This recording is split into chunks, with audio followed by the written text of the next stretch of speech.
by J.R.R. Tolkien. Read to you by Rachel Hazer. Chapter 2 Roast Mutton. Up jumped Bilbo and, putting on his dressing gown, went into the dining room. There he saw nobody but all the signs of a large and hurried breakfast. There was a fearful mess in the room, and piles of unwashed crocks in the kitchen. Nearly every pot and pan he possessed seemed to have been used. The washing up was so dismally real that Bilbo was forced to believe the party of the night before had not been part of his bad dreams, as he had rather hoped. Indeed, he was really relieved, after all, to think that they had all gone without him, and without bothering to wake him up. But with never had thank you, he thought, and yet in a way he could not help feeling just a trifle disappointed. The feeling surprised him. "Don't be a fool, Bilbo Baggins," he said to himself, "thinking of dragons and all that outlandish nonsense at your age." So he put on an apron, lit fires, boiled water, and washed up. Then he had a nice little breakfast in the kitchen before turning out the dining room. By that time the sun was shining and the front door was open, letting in a warm spring breeze. Bilbo began to whistle loudly and to forget about the night before. In fact, he was just sitting down to a nice little second breakfast in the dining room by the open window when in walked Gandalf. "My dear fellow," said he, "whenever are you going to come? What about an early start? And here you are having breakfast, or whatever you call it, at 10:30. They left you the message because they could not wait." "What message?" said poor Mr. Baggins, all in a fluster. "Great elephants!" said Gandalf. "You are not at all yourself this morning. You have never dusted the mantelpiece." "What's that got to do with it? I have had enough to do without washing up for 14. "If you had dusted the mantelpiece, you would have found this just under the clock," said Gandalf, handing Bilbo a note, written, of course, on his own notepaper. This is what he read. "Thorin and Company to Burglar Bilbo greeting. For your hospitality, our sincerest thanks, and for your offer of professional assistance, our grateful acceptance. Terms: cash on delivery up to and not exceeding 1/14 of total profits, if any. All traveling expenses guaranteed in any event. Funeral expenses to be defrayed by us or our representatives if occasion arises and the matter is not otherwise arranged for. Thinking it unnecessary to disturb your esteemed repose, we have proceeded in advance to make requisite preparations, and shall await your respected person at the Green Dragon Inn by water at 11 a.m. sharp, trusting that you will be punctual.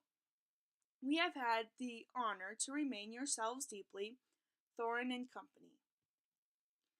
"That leaves you just 10 minutes. You will have to run," said Gandalf. "But," said Bilbo. "No time for it," said the wizard. "But," said Bilbo again. "No time for that either. Off you go." To the end of his days, Bilbo could never remember how he found himself outside, without a hat, walking stick, or any money, or anything that he usually took when he went out, leaving his second breakfast half finished and quite unwashed up, pushing his keys into Gandalf's hands, and running as fast as his furry feet could carry him down the lane, past the great mill, across the water, and then on for a whole mile or more. Very puffed he was when he got to Bywater just on the stroke of 11, and found he had come without a pocket handkerchief. "Bravo!" said Balin, who was standing at the inn door looking out for him. Just then all the others came round the corner of the road from the village. They were on ponies, and each pony was slung about with all kinds of baggages, packages, parcels, and paraphernalia. There was a very small pony, apparently for Bilbo. "Up you get and off we go," said Thorin.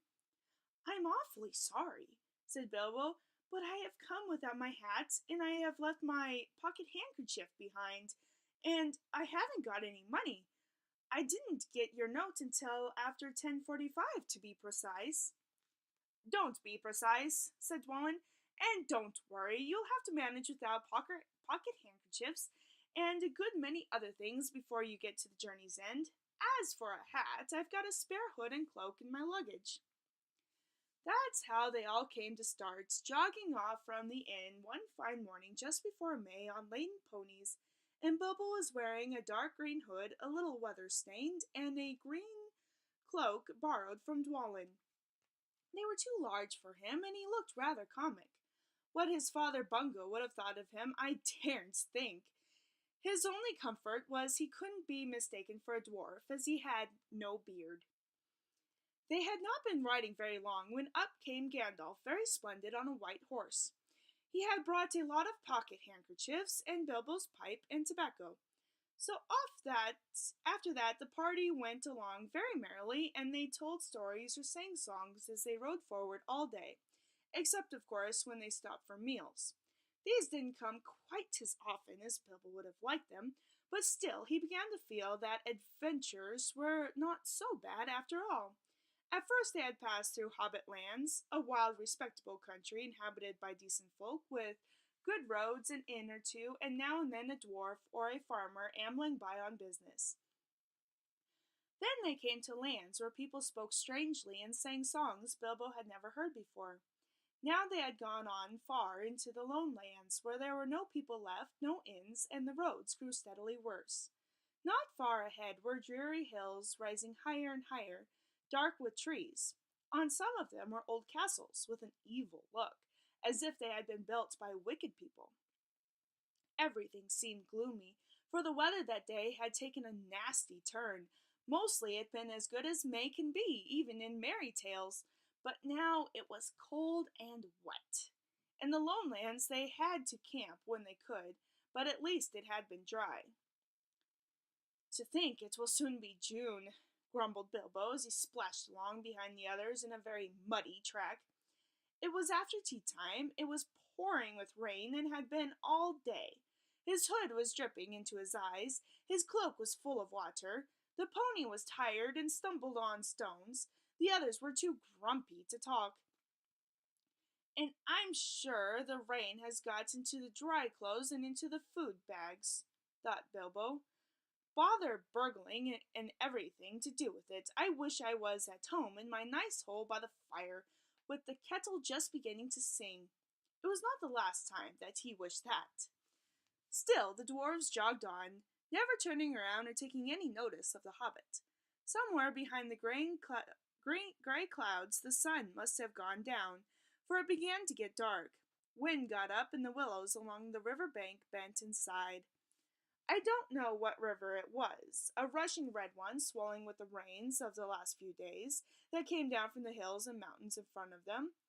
Soon it was nearly dark. The winds broke up the gray clouds, and a waning moon appeared above the hills between the flying rags. Then they stopped, and Thorn muttered something about supper. "And where shall we get a dry patch to sleep on?" Not until then did they notice that Gandalf was missing. So far they had come all the way with them, never saying if he was in on the adventure or merely keeping them company for a while. He had eaten most, talked most, and laughed most, but now he simply was not there at all. "Just when a wizard would have been most useful, too," groaned Dori and Nori, who shared the hobbit's views about regular meals, plenty and often. They decided in the end that they would have to camp where they were. So far they had not camped before on this journey, and though they knew that soon would have to camp regularly when they were among the misty mountains and far from the lands of respectable people, it seemed a bad wet evening to begin on. They moved to a clump of trees, and though it was dry under them, the wind shook the rain of the leaves, and the drip was most annoying. Also, the mischief seemed to have got into the fire. Dwarves can make a fire almost anywhere out of almost anything, wind or no wind, but they could not do it that night, not even Oin and Gloin, who were especially good at it. Then one of the ponies took a fright at nothing and bolted. He got into the river before they could catch him, and before they could get him out again, Philly and Killy were nearly drowned, and all the baggage that he carried was washed away off of him. Of course, it was mostly food, and there was mighty little left for supper and less for breakfast. There they all sat glum and wet and muttering, while Oin and Gloin went on trying to light the fire and quarreling about it. Bilbo was sadly reflecting that adventures were not all pony rides and May sunshine, when Balin, who was always their lookout man, said, "There's a light over there. There was a hill some way off the trees on it. Pretty thick in parts. Some of the dry, dark mass of the trees they could now see a light shining, a reddish, comfortable looking light, as it might be a fire or torches twinkling." When they had looked at it for some while, they fell to arguing. Some said no, and some said yes. Some said they could go and see, and anything was better than little supper, less breakfast, and wet clothes all the night. Others said these parts were none too well known and were too near the mountains. Travelers seldom come this way now. The old maps are no use. Things have changed for the worse, and the road is unguarded. They have seldom even heard of the king around here, and the less inquisitive you are as you go along, the less trouble you are likely to find. Some said, "After all, there are 14 of us." Others said, "Where has Gandalf got to?" This remark was repeated by everybody. Then the rain began to pour down worse than ever, and Oin and Gloin began to fight. That settled it. "After all, we've got a burglar with us," they said, and so they made off, leading their ponies with all due and proper caution in the direction of the light. They came to the hill and were soon in the wood.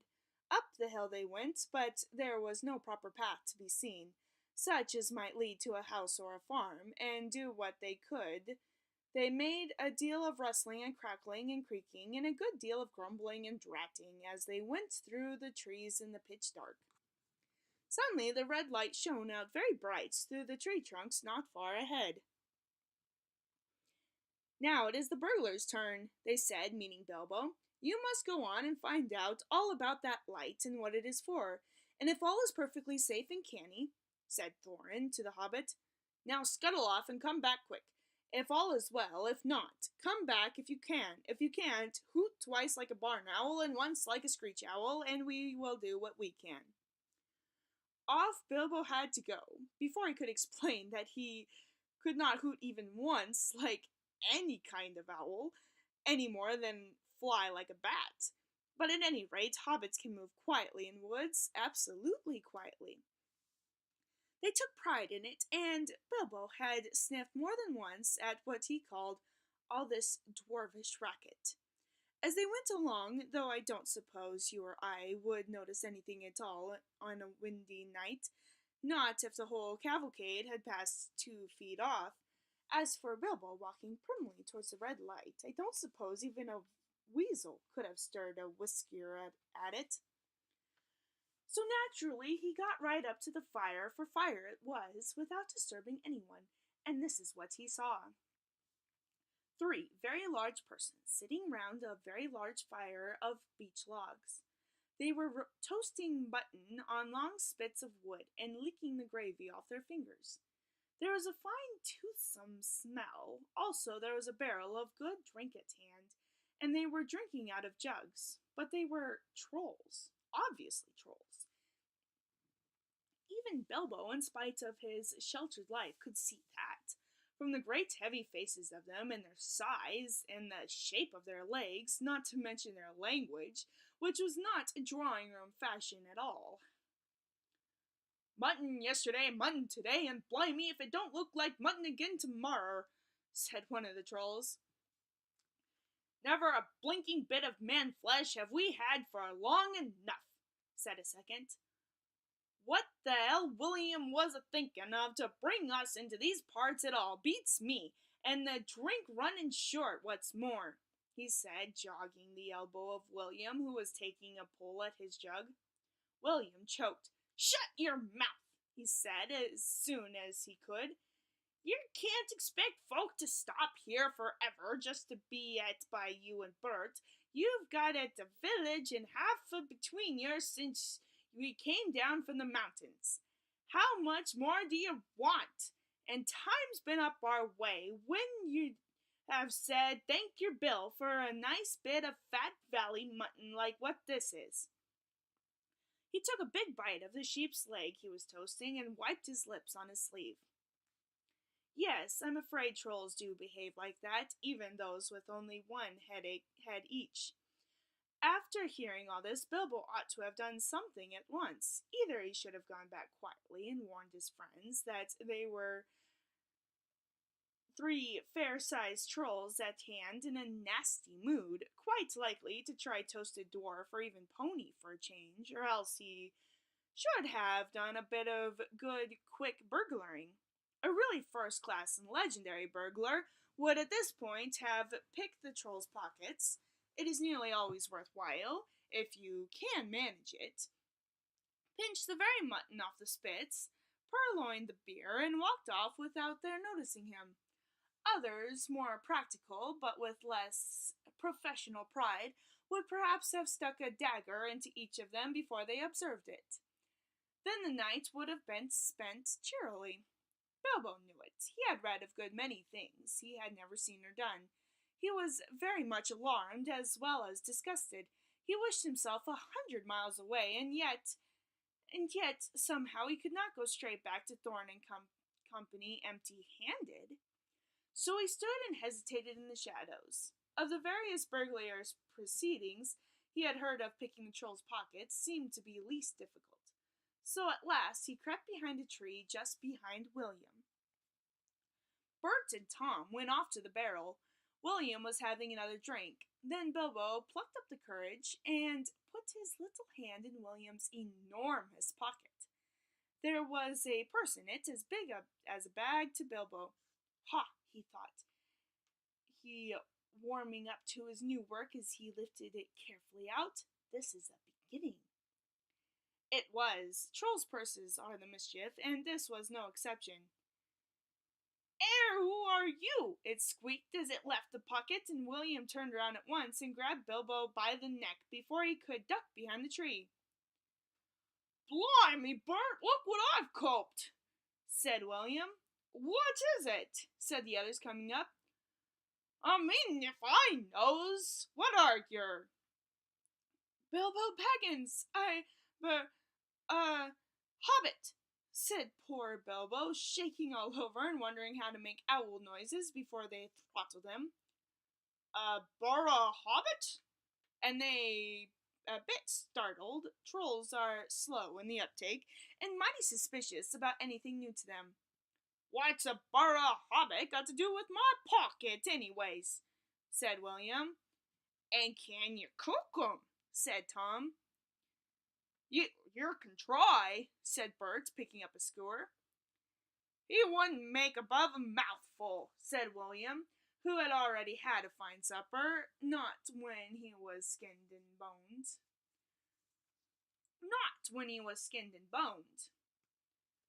Perhaps there are more like him around about, and we might make a pie, said Bert.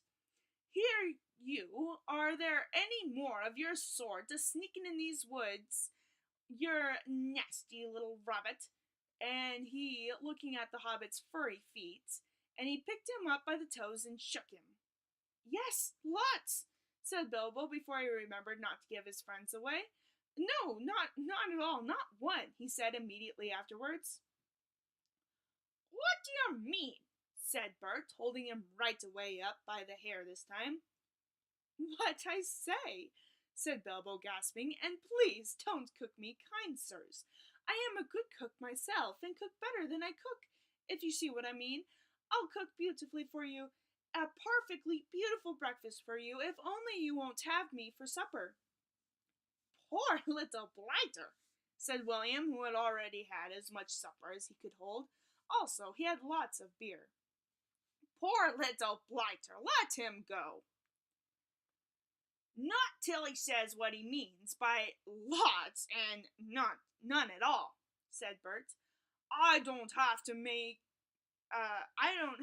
me throat cut in me sleep. Hold his toes in the fire till he talks.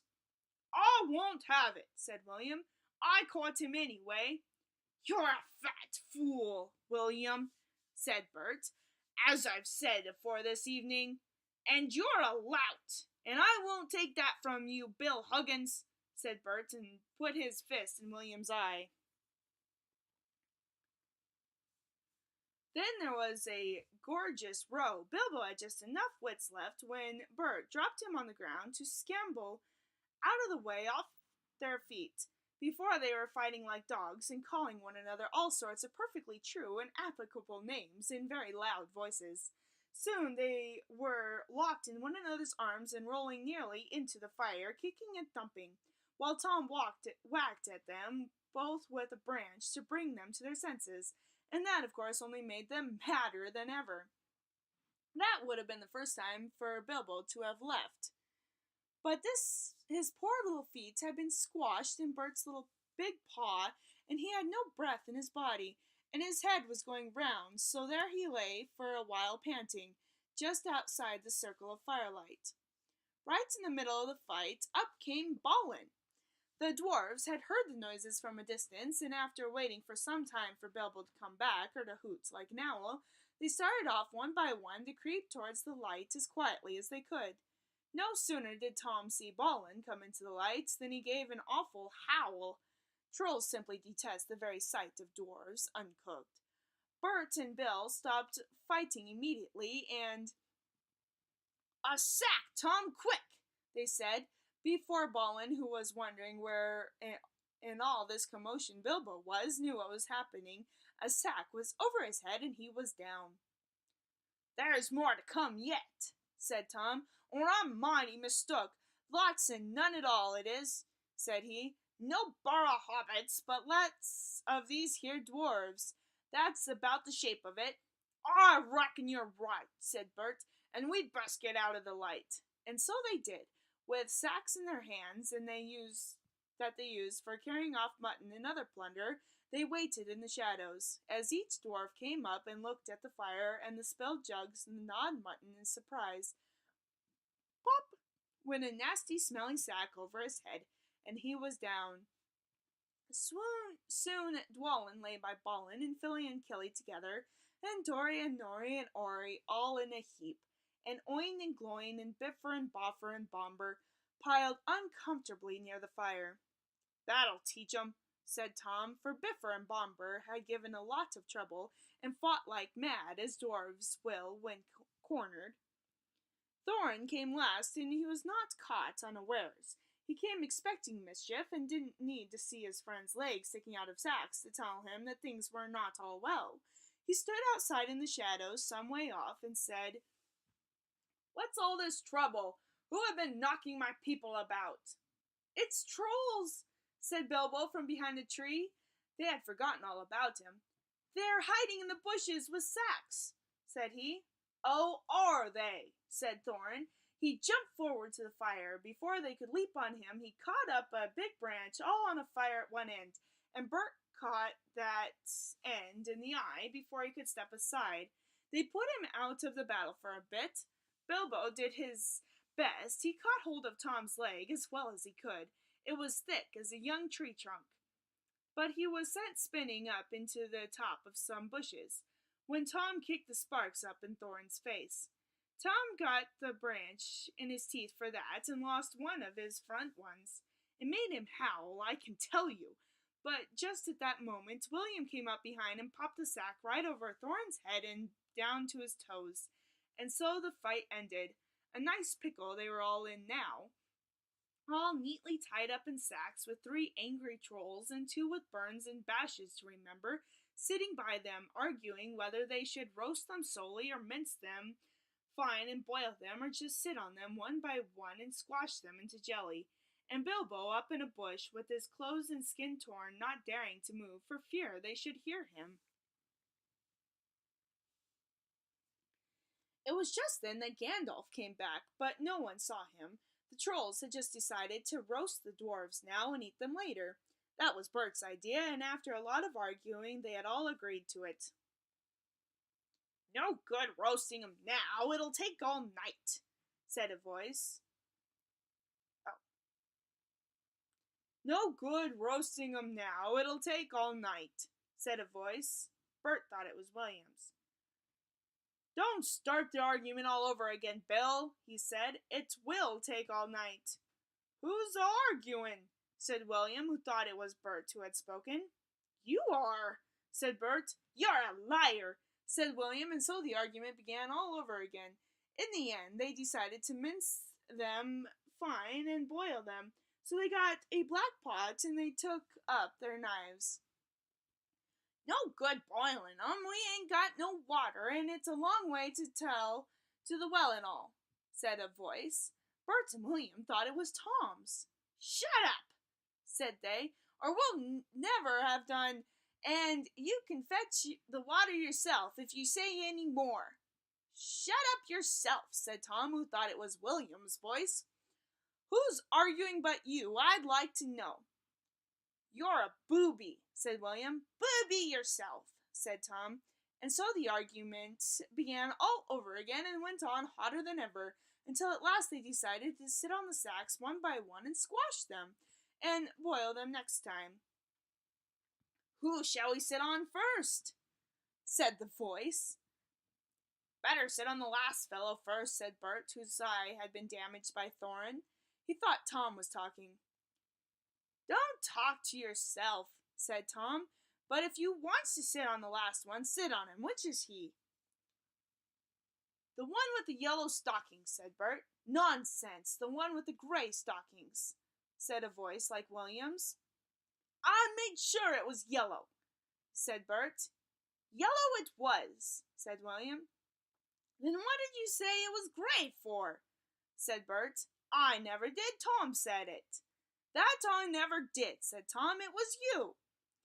2 to 1 to shut your mouth, said Bert. Who are you talking to?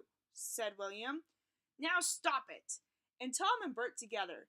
The night's getting on and dawn comes early. Let's get on with it. Dawn take you all and be stoned to you, said a voice that sounded like William's, but it wasn't. For just at that moment the light came over the hill and there was a mighty twitter in the branches. William never spoke, for he stood turned to stone, and he stooped.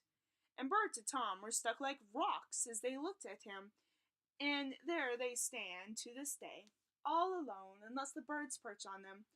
For trolls, as you probably know, must be underground before dawn, or they go back to the stuff of the mountains they are made of and never move again. That is what happened to Bert and Tom and William. Excellent, said Gandalf as he stepped from behind a tree and helped Bilbo to climb down out of the thorn bush. Then Bilbo understood. It was the wizard's voice that had kept the trolls bickering and quarreling until the light came and made an end of them. The next thing was to untie the sacks and let out the dwarves. They were nearly suffocated and very annoyed. They had not at all enjoyed lying there listening to the trolls making plans for roasting them and squashing them and mincing them. They had to hear Bilbo's account of what had happened to him twice over before they were satisfied. Silly time to go practicing pinching and pocket picking, said Bomber, when what we want was fire and food.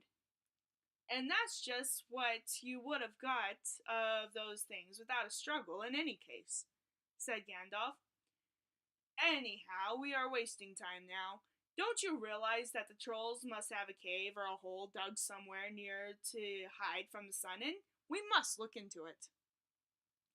They searched about and soon found the marks of trolls' stony boots going away through the trees.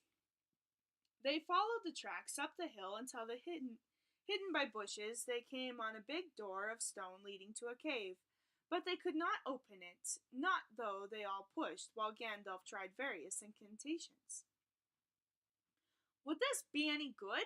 Said Bilbo when they were getting tired and angry. I found it on the ground, where the trolls had their fight. He held out a large key, though in no doubt William had thought it very small and secret. It must have fallen out of his pocket, very luckily, before he was turned to stone. Why on earth didn't you mention it before? They cried. Gandalf grabbed it and fitted it into the keyhole.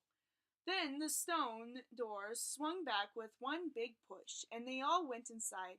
There were bones on the floor, and a nasty smell was in the air, but there was a good deal of food jumbled carelessly on shelves and on the ground among an untidy litter of plunder.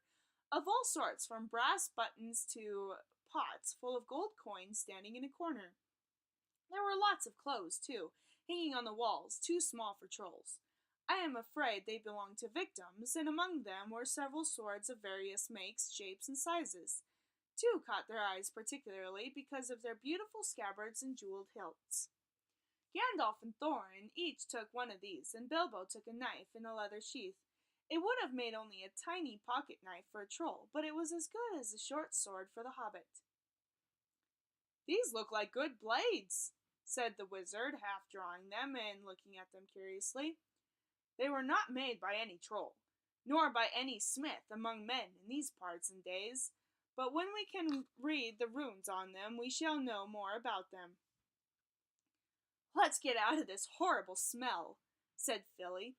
So they carried out the pots of coins and such food as was untouched and looked fit to eat, and one barrel of ale which was still full. By that time they felt like breakfast, and being very hungry, they did not turn their noses up at what they had got from the troll's larder. Their own provisions were very scanty. Now they had bread and cheese, and plenty of ale and bacon to toast in the embers of the fire. After that they slept, for their night had been disturbed, and they did nothing more till the afternoon. Then they brought up their ponies and carried away the pots of gold and buried them very secretly not far from the track by the river, putting a great many spells over them, just in case they had ever had the chance to come back and recover them. When that was done, they all mounted once more and jogged along again in the path towards the east. "Where did you go to, if I may ask?" said Thorin to Gandalf as they rode along. "To look ahead," said he. "And what brought you back in the nick of time?" "Looking behind," said he. "Exactly," said Thorin.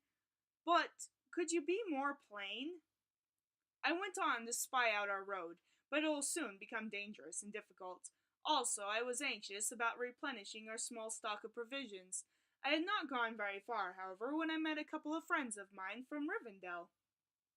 "Where's that?" asked Bilbo. "Don't interrupt," said Gandalf. "You will get there in a few days now, if we're lucky, and find out all about it. As I was saying, I met two of Elrond's people. They were hurrying along for fear of the trolls. It was they who told me that three of them had come down from the mountains and settled in the woods not far from the road. They had frightened everyone away from the district, and they waylaid strangers. I immediately had a feeling that I was wanted back. Looking behind, I saw a fire in the distance and made for it. So now you know. Please be more careful next time, or we shall never get anywhere." "Thank you," said Thorin. And that is the end of chapter 2. Thank you for listening.